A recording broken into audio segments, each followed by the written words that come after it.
Stop and think. Stop and think. Just stop and think. So I seen something on the Instagram, and I wanted to piggyback off it. Is what is a provider? And I wanted to compare the 1950s till now. So a couple of things, and I think I spoke about this previously in a previous video. But if you talk to your family members, and if you have elder women in the family, you should talk to them, because a lot of people have elders in the family and they don't talk to them, which is weird.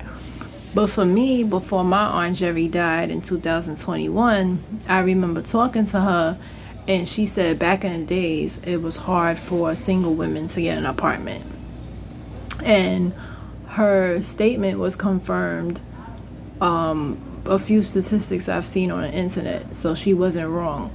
But back in the 1940s, the 1950s, the 60s, women could not do much. So a lot of the times, and many people came from religious families. People were much more religious back then. Back then, if you didn't go to church or if you were atheist, it was like, oh my God, it was frowned upon. If you had a child out of wedlock. Now, depending on what type of family you came from. Now, in my family, it was kind of half and half. My mother's side, very deeply religious. To this day, like, they don't have any fun. Yeah. So now my father's side was it's kind of half and half. My grandmother on my father's side, which is my father's mother, she had, I believe, 2 sisters. And because my mom's mom, she had 5 sisters, but my father's mother, I believe, she had 2 sisters, and my grandmother was the only one that was married. My cousins, which I didn't know until my cousin told me, my cousin was like, her grandmother was never married. And then the other sister, Aunt Sydney, she was never married. So yeah, and I was shocked to hear that, because they always say, oh, everybody was married. Everybody was not married. And sure enough, like, a lot of my co-workers and people I've met over the years, a lot of my friends, their grandmothers weren't married either. So when they try to paint this narrative of, oh, everybody was married, everybody was not married, okay? Everybody was not married. Some people were married and some people weren't. Being a woman back in the day was very hard, because they didn't want to give people apartments.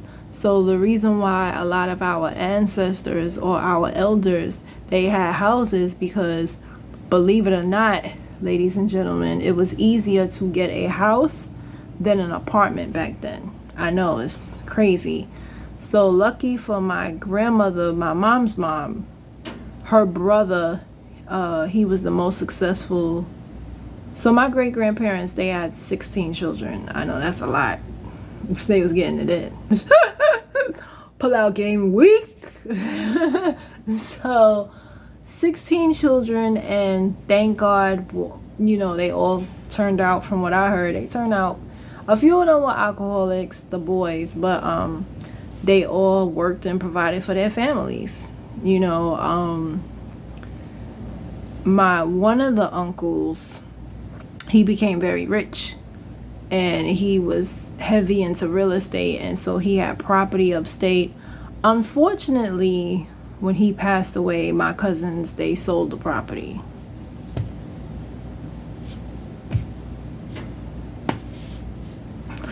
Sold the property, and it is what it is. But his legacy was, he helped his sisters purchase a house. I remember my Aunt Jerry telling me how they was looking for an apartment, and they got turned down from every apartment. My grandmother became a single mom by choice, because she's same birthday as me, and she wasn't with it. Like, she's a very strong woman. So she was married, but she did not file for divorce, but she separated. So this is my mom's parents, so they split up. my grandfather, he stayed in Detroit, and so my grandmother came up here to New York in Queens, and my uncle had his house, and he was able to help his sisters get a house. Thank God for that he helped them purchase that house, because nobody, it was hard because it was 6 women, 2 children, which was my mother and my uncle, and so it was kind of hard, to find an apartment. Nobody would give them a place. Like, nobody would give them a place. And it was probably because they were women, and then they were black women too. But back in the 40s and 50s, people were not fond of, and then on top of that, my grandmother was a single mother. So no, that was looked down upon. You could not rent an apartment as a single mother. That was a no-no, because people had their beliefs, and they like, well, where's your husband? And I'm sure my grandmother, she never really talked too deep about that, but I'm pretty sure she went through that. I can only imagine, the scrutiny. Where's your husband? Where's your husband? I don't want him. And the personality that my grandmother had, my mom always says, like, I'm just like her, or I was just like her. And I had the blessing of having her in my life for 17 years. She died when she was 87. We had the same birthday. So I could imagine her arguing with people, because I could imagine her being like, what you mean? But luckily she had a brother that helped him get a house. So I could only imagine how life was. Imagine a woman who doesn't have a brother, Now, her brother, which was my mother's uncle, successful, he was able to help his siblings. But imagine being a black man and you can't help your siblings. But, I could just imagine the stress of the economy back then. And I don't think we don't really stop and think like, wow, our people are strong to go through civil rights, to go through racism, but they still got that property, but they still got that house, they still got that education, they still got jobs, cars, furs, they were still lit. And a lot of people stayed with their husbands for financial reasons. Recently, I just found out, I didn't notice, women were denied work right on up until 1965. That's insane for somebody to tell you, we not gonna hire you because you're a woman. I didn't know it was that bad. Like, that's crazy. But legally, you were able to be denied work. Like, nobody would hire you because you're a woman. As late as 1965, you couldn't get a credit card. And everybody knows how important credit is. Like, it's important to get credit. But that also explains why a lot of women didn't drive back then. A whole lot of women. If you ever look at and I want everybody listening to this, look at your old family photos. Who's always behind the steering wheel? And when I say old family photos, 1950s, 1960s, who's behind the steering wheel? It's always a man. In my old family photos, it's always like one of the uncles or somebody standing in front of the car. It's never a woman. So women drove back then, but it was hard because a lot of people paid their cars cash money. But if they wanted to take out a loan, they couldn't because you don't have any credit. So how are you going to take out a loan? So you needed a man to help you, whether if it's your father, your brother. And I can't even imagine that, going through life and I need my father or my son or some male to help. Like, it was crazy back then. But thank God for the women's suffrage movement, and Dr. Martin Luther King, he also fought for women's rights too. It wasn't just civil rights, but he fought for women's rights. And look at us now, running for president. So, but yeah, so the one of the questions, two of the questions that I found very interesting. So they put up a post of a couple 1950s husband. What was a 1950s husband like? Now, unfortunately, many men back then you had a lot of domestic violence cases, a whole lot. you know, a whole lot. It's like white and black. You had a lot of alcoholic men. It's almost as if everybody's grandfather was an alcoholic. I don't know of anybody whose grandfather was not an alcoholic. So you had a lot of alcoholism. They would do disappearing acts. You had men that was beating their wives, unfortunately, and they did it because it was not illegal. 911 it didn't come out until the late 70s. So you have to imagine a woman getting beat by her husband. There were no shelter systems. There was no 911. So there was no one, you know, imagine a woman who, she might have a sister, but then her sister's getting beat by her husband, and you can't get a job because you're a woman, which means you can't provide for yourself, right? You can't get an apartment because you're a woman. So what happens? You're stuck with this man, right? And you had a lot of shotgun weddings, right? So what is a shotgun wedding? A shotgun wedding is when you're pregnant, you were forced to get married back then. And y'all know what I'm talking about. Those of y'all who y'all from the South, they was doing that a lot back then. So a lot of, when they talk about, oh, they was together for 40, 50 years, yeah, because grandma couldn't read and write a lot of the times. A lot of women couldn't read and write. A lot of women couldn't get a job. They didn't have a brother, like how my grandmother was blessed to have a brother to help her and her sisters get a house. A lot of people didn't have it like that. You know, if you was in a DV situation or an abusive situation, you couldn't just leave and go with your sisters. My grandmother was very blessed to have 5 sisters to help her with her 2 kids. You know, she had 5 sisters and she had 10 brothers, but one of the brothers was able to help her, you know, and it was a beautiful thing.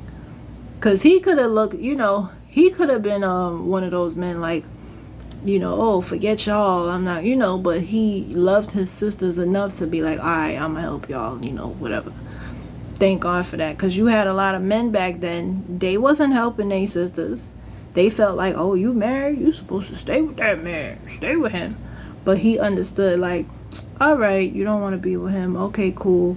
You want to live up here in Queens, I'm gonna help y'all, you know. So she, you know, so that was a blessing. But a lot of women didn't have it like that. Some women, imagine a woman like me, only child, no sisters or brothers. I would have been asked out. Like, for real. Because it's like, I can't imagine being forced to marry a man because I had his baby, or being forced to be in a relationship because I had his baby because I need a place to stay. Yo, I would run away like Kuta Kente. I would. And I actually saw a play like that at BAM, and it was wonderful, and it was so educational. It was about a woman from the 1800s, and oh, I wish I remembered the title of the play, but it was so relatable because she slept with a man. She was 19 years old, raised in the church, but she ran away because they was, you know, she didn't want to be with the man, and the man was beating on her. So she ran away, and unfortunately she was forced to abandon her child. So a lot of people, a lot of women who had children out of wedlock, and if they didn't want the man, you had to leave. You had no because if you didn't leave, people, like, you couldn't just be a single mom and then it was okay. You either had to stay with the man, or you had to flee the town, because the town they would harass you and try to make you, even just like nowadays, people like, but back then it was worse, because it was like the towns were smaller and everybody knew your business. So it was like the play, I forgot the name of the play, it was so good, but she reunited with her child, and I think the child ended up committing suicide or something like that. But it was a really good play, and it was at BAM, and it was deep because it was talking about the 1800s, and the lady, she was 19, and she had a baby, and that was the only child she had. The child grew up, and she was trying to explain herself to the man. He grew up to be a man, but he didn't want to hear it. And he was like, well, you shouldn't have left. And she was like, I had to leave. Like, he was beating on me, and I'm sorry, but I didn't love him. Like, I wasn't. It was either stay in the violence and in the madness, or find a life on my own. You know, she's like, I tried to find you and reach you. Finally, she found out that the father died, so then that's how she had the courage to go. But she always like was looking for her son, and it was just such a beautiful play. But right on his deathbed, he said, I forgive you, Mom. And it was just so heartfelt, because it's like, damn, you know, who wants to abandon a child? But back in the 1800s, that's what you had to do. If you didn't want to be with the guy, you had to leave town. Like she was, and they show in the play, she didn't want to leave her baby, but her friend was like, yo, this man gonna keep beating you. You know, like, the town is going, you know, it was just crazy. So she was like, just go on and live your life. Everything will be fine. And I think the friend helped raise the son. And the guy was always looking for her, because he was obsessed with her. So he was always looking for her. But then he ended up dying when the kid was like 10 or 15 or something like that. And then the boy had a little resentment, but he died from something. I forgot what they said. I think it's like he wanted to commit suicide, but that's not what killed him. He tried to commit suicide, but then he was still alive. And right on his deathbed, he died. And that's like the last scene. That's how it cuts off. But it was so good, because it educated you about back then and what women were forced to do. Then another thing was Jack the Ripper. I don't know if y'all ever heard of that, but he was the first American serial killer. And so he killed prostitutes, and they never found him, because back then they didn't care about prostitutes. Similar to now. But women were forced to be prostitutes, because if you were not a nanny or a governess, you didn't have a job. Or a maid, you didn't have a job. And back then, to be a nanny or a governess, you had to be educated. I think I feel like it's similar, but to be a governess in particular, what is a governess? A governess is basically a teacher who teaches children in their homes, right? So you had to have a high school diploma, basically. One of my favorite soap operas, or basically the only soap opera I like, is Dark Shadows. And they have a scene in there where Joshua, which is the headmaster of Collinwood, Victoria comes in the house and he looks at her teeth. So teeth back then, even now, if you had good teeth, that means you were educated. He asked her, what education do you have? Da da da da. So they didn't really have resumes. I believe they did have resumes, but she didn't have one. So he was just asking her questions like, what's your highest level of education? And then he looked at her teeth. So when you looked at someone's teeth back then, that means okay. And he looked at her like, okay. He's like, okay, you got good teeth. You must be educated, because back then that's how they judged you.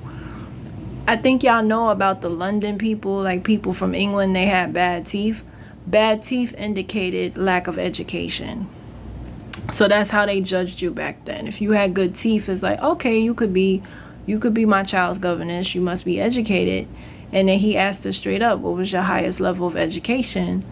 And then he had her write something or whatever. So that was like a little test to see. I was like, okay, yeah, cool. You got the job. So, yeah, if you didn't have an education back then, and education was hard to get because the public school system did not start until the early 1900s, I believe.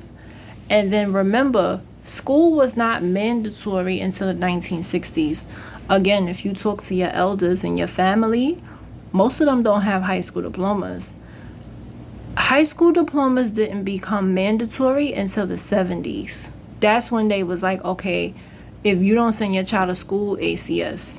So this is like a brand new system, 50 years. So that's not that long. The public school system itself is very old. But as far as mandatory, like you have to finish high school stuff, that was the 70s.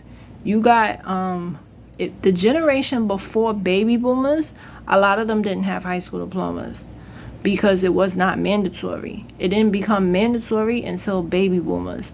My parents graduated high school in 1974, and even then you had a lot of people, like, for example, sanitation. To do sanitation back then, you did not need a diploma. Y'all seen The Honeymooners, he was a bus driver. You did not need a high school diploma back then to drive the bus.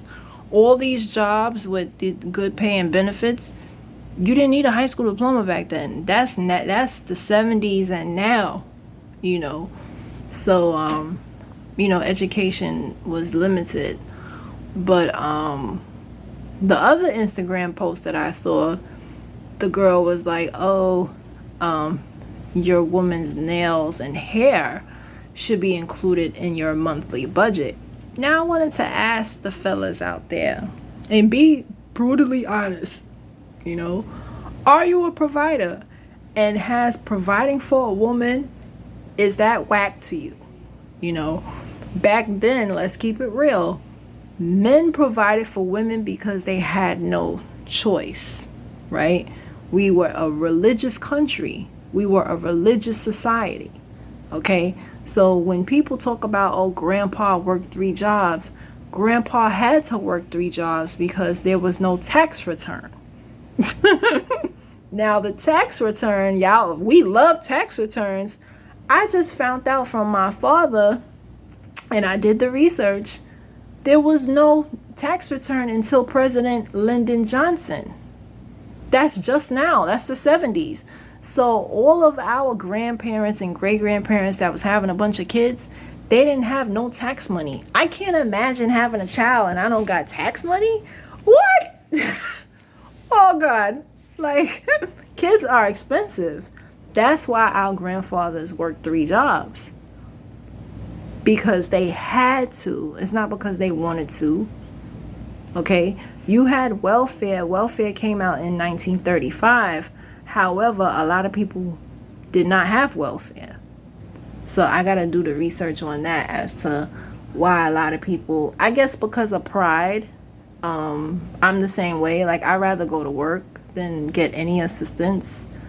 That's just how I see it. So maybe people, but yeah, nobody was really on the welfare like that till the 70s. Yet welfare came out in 1930. They say right after the Depression is when there was welfare, which I didn't even know that. I didn't know that. So, yeah. So my question is, were men providers back then because they had to? That's my observation. I feel like men were providers back. The reason why men are not providers now is because women have jobs. So I want you to like, comment, and subscribe. Stop and think. Societal norms with a man providing. Who's to blame?